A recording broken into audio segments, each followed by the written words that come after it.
Hello and welcome everybody to episode 2 of improving the Moff Gideon starter deck that comes in the new Set 2 Shadows of the Galaxy starter set alongside the Mandalorian starter deck. In the first episode, the good John next to me here decided to, having played Gideon a couple of times against me in some games also on the channel, give his thoughts on how to improve it. And in this video, we're going to look at what I came up with completely separately on how I would upgrade the Moff Gideon starter set. What you see here is the starter set in pictorial form, because in order to play with it, I uploaded it onto SwooDB because I felt that would be easy to play with. How did you feel when you played it with the deck, John? Just in brief for anybody who hasn't watched the other video. Yeah, so there is another video up, and I felt like it tried to ramp, but it didn't feel like it was ramping towards anything, and I feel like it didn't... The bounties didn't seem to synergize too much with what Moff Gideon was trying to do, which was like get me lots of 3 or less cost units. So Gideon inherently, in his leader card form, boosts units cost 3 or less, can give them +1 attack if they attack another unit, and after he's deployed, gives all units cost 3 or less +1 attack if attacking another unit and overwhelm, which is pretty tasty. So essentially, I decided to lean into that side of the thing, and the improvements or changes that I've made to the Gideon deck are all based around a preponderance of units costing 3 or less, and I've also leaned into the Imperial keyword and also the Trooper keyword, because I noticed when hovering over and looking at a lot of the units in here, a lot of them have the Trooper keyword as well as Imperial. And you've got this General Tag character here who came out of the first starter set and has been reprinted in the second one, who gives a buff to all the Trooper units when you play, well, not all of them.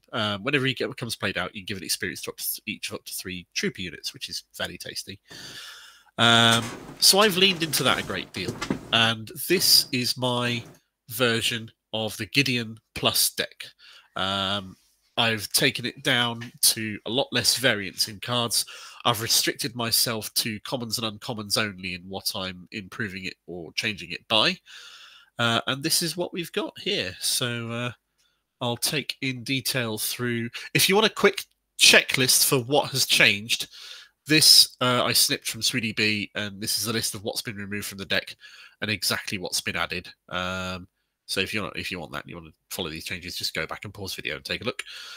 And I'll go through what I've changed the deck to and why. So step 1, I boosted General Tag up to 3 copies of. If I'm running a lot of low units and I'm running a lot of troopers, then why not have 3 tags? Because he boosts all the troopers straight away.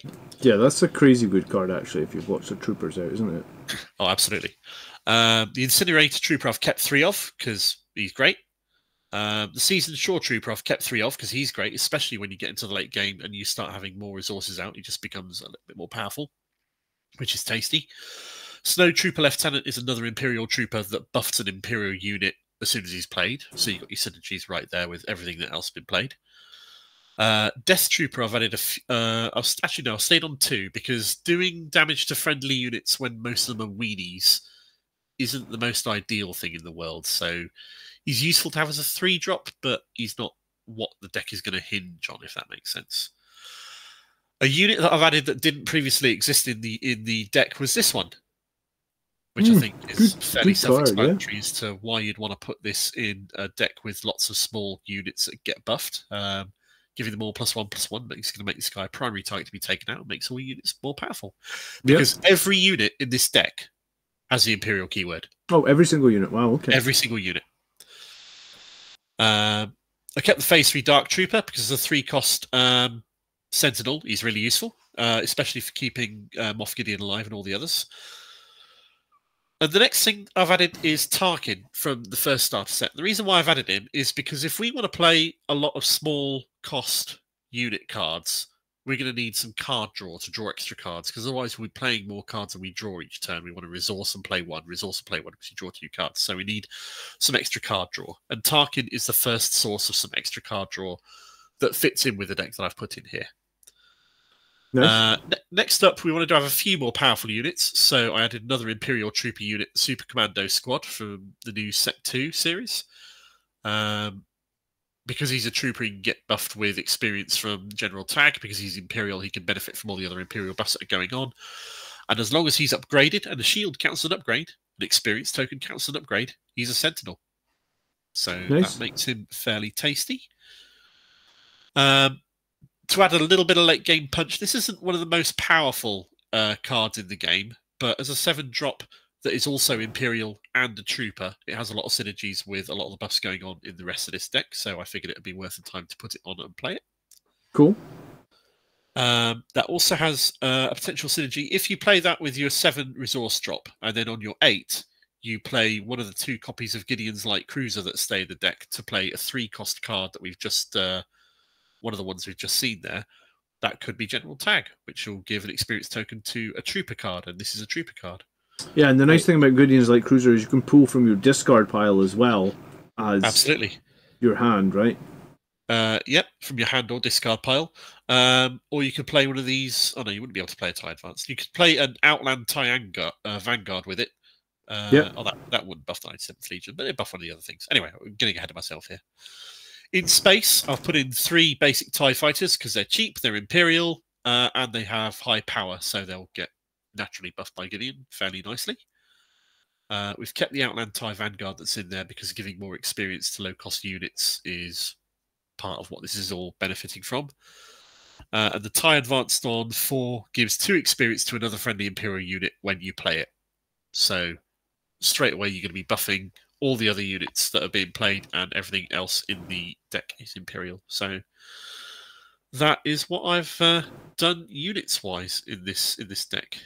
Do you know what? When I was what's really interesting is when I was doing it, I pulled the Snowtrooper Lieutenant out of my deck because I was like, I don't think I've got enough troopers to make this super valuable.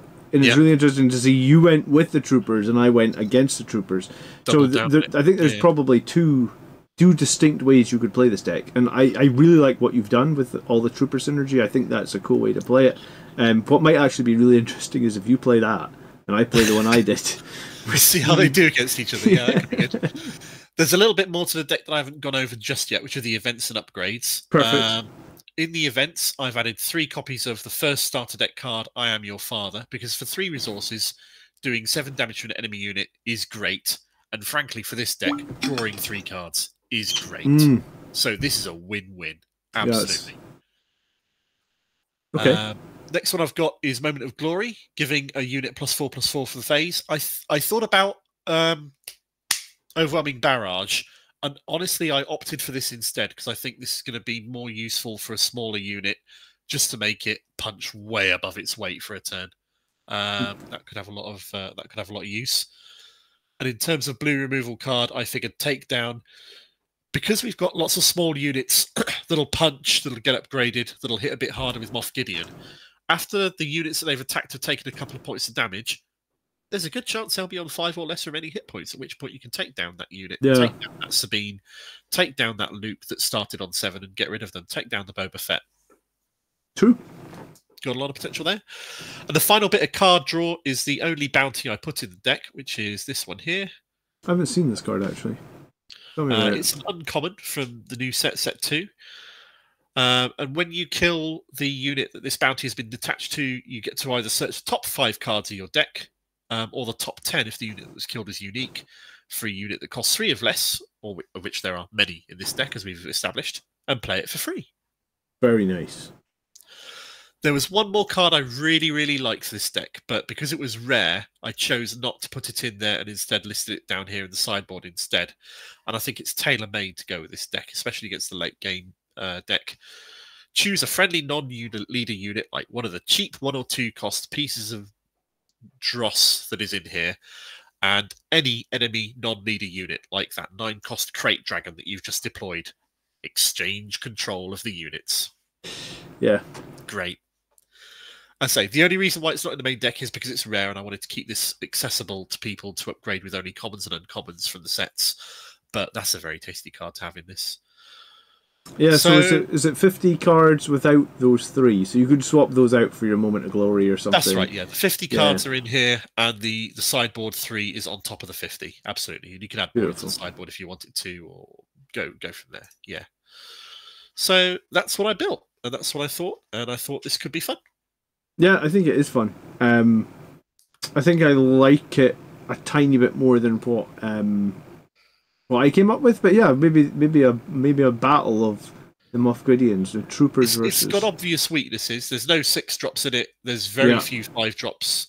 There's a few 4s. There's very few late game stuff. But the way I figure it is, you want to play low cost cards, and the card draw is in there to help you get more of those low cost cards to be able to play a veritable army even as the game goes on.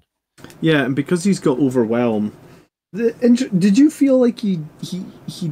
The one thing you don't have, I guess, and I did feel like Moff Gideon, because if you have 4 cards out and you manage to deploy him as a leader, he's going to be crazy useful, right? Yeah. But like the opponent's going to know that, and they're going to try and remove him straight away. So that's why I sort of felt like if there was, and because it's blue, there is that one card. I think it's like a 0 cost blue card where you can just add a shield to a unit, right? I can't remember what it's called, but it's a 1 cost card that gives a shield to a unit. Moment of Glory, was it? Yoda on it. Moment of Peace, I think it's called. Moment of Peace.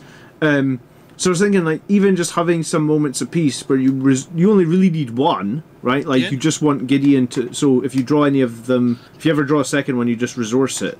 But you put 3 in the deck just with the thought of, like, because when he's out, he's granting that ability to everything.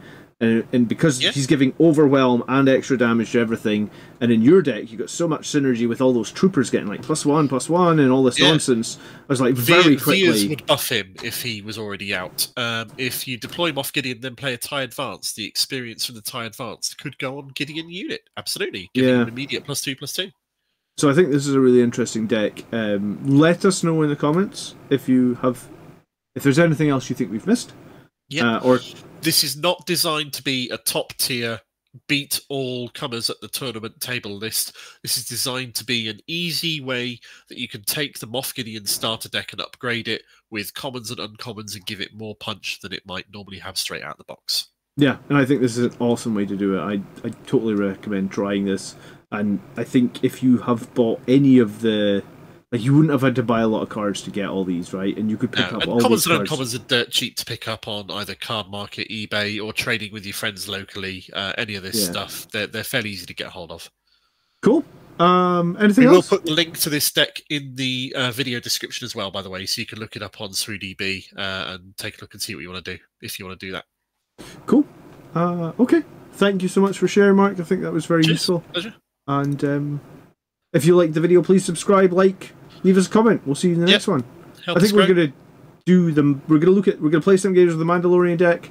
Then we're gonna try and improve it as well, right? Yep, do something similar. Absolutely right. And then after that, we'll likely be into results season for the store showdowns for Set 2 and some of the major tournaments that are coming along. We'll play some more open hand games, aiming to teach you all how to be better as we learn as we go along as well. So, yeah, keep an eye on the channel. Cool. All right. Thanks so much, guys. See you next time. Cheers.